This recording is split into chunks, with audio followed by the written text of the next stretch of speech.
every year that resolution is voted on. And so let me give to you the vote, how it's looked the last 10 years.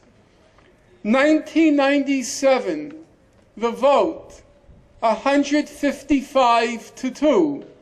The whole world on one side, Israel and the United States on the other side.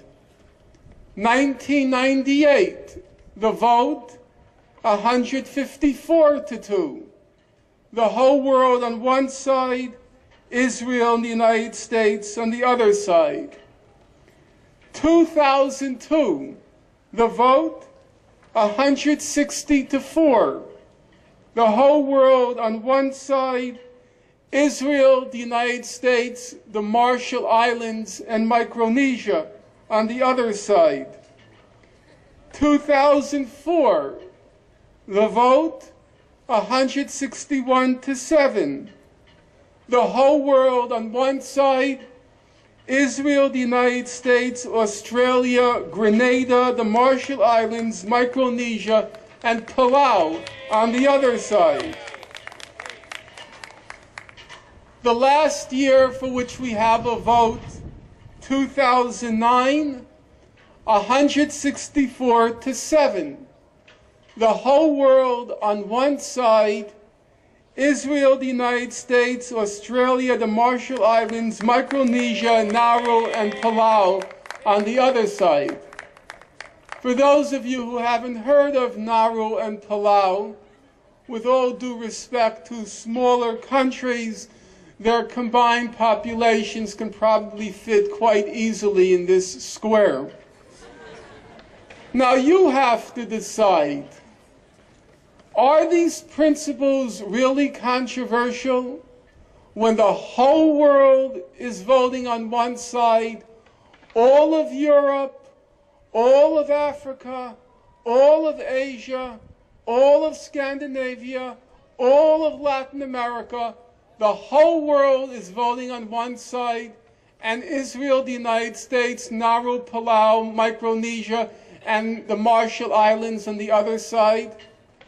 And then you have to ask yourself, which side is the real obstacle to trying to achieve a just and reasonable peace in the conflict?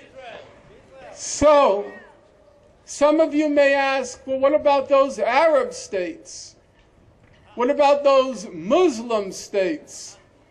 As it happens, since 2003, the Islamic Republic of Iran has been voting with the majority in the United Nations. It's very easy to check for yourself. Just go to your computers and enter the words peaceful settlement of the Palestine question, and the resolution will come up and the vote of all the countries in the world. But some of you still have doubts, so let's look at the two major regional actors, namely the Arab League. In March 2002, the Arab League put forth what's called the Arab Peace Initiative, and it called for the two-state settlement of the conflict along the lines of the United Nations General Assembly and the International Court of Justice. But the Arab League went one step further. It said to Israel, just resolve the conflict and we're willing to open up normal relations with you, trade, tourism, and so forth. What was the vote in the Arab League? The vote was 22-0. 22-0. Is that a close vote? Is it a controversial vote? What about the Islamic countries? Well, there is what's called the Organization of the Islamic Conference, which comprises all 57 Muslim countries in the world.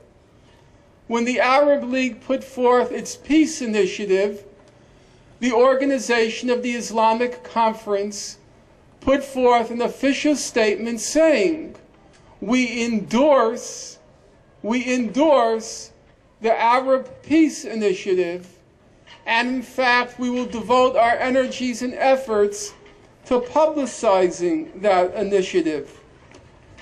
And so, that just leaves one actor. Nobody disputes that the Palestinian Authority has been for many years willing to settle the conflict on the June 67 border. But now it is said that the obstacle is Hamas, the Islamic movement which currently holds power in Gaza, the legally elected government of the Palestinians. What's their position? So let me quote to you from the head of Hamas, Khalid Mishal. This is what he said in March 2008. There is an opportunity to deal with this conflict in a manner different than Israel, and behind it, the U.S. is dealing with it today. There is an opportunity to achieve a Palestinian national consensus on a political program based on the 1967 borders. And this is an exceptional circumstance in which most Palestinian forces, including Hamas, accept a state on the 1967 borders.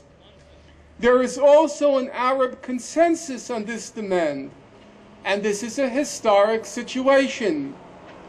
But, said Mishal, no one is taking advantage of this opportunity. No one is moving to cooperate with this opportunity. Even this minimum that has been accepted by the Palestinians and the Arabs has been rejected by Israel and the U.S. Even right after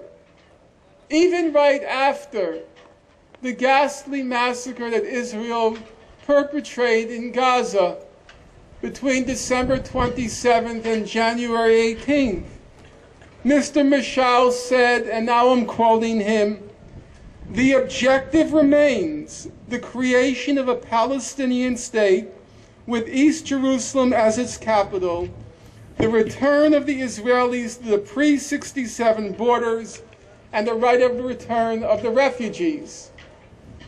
And so it seems to me a rational person looking at the record could only conclude that the entire international community is in agreement on how to resolve the conflict.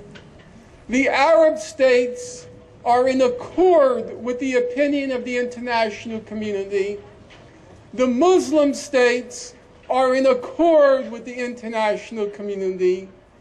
All the major Palestinian parties to the conflict are in accord with the international community. And the only obstacle remains Israel, backed by the United States. And so now our challenge is to figure out ways to try to get Israel and the United States to become part of the enlightened opinion of humankind. Thank you.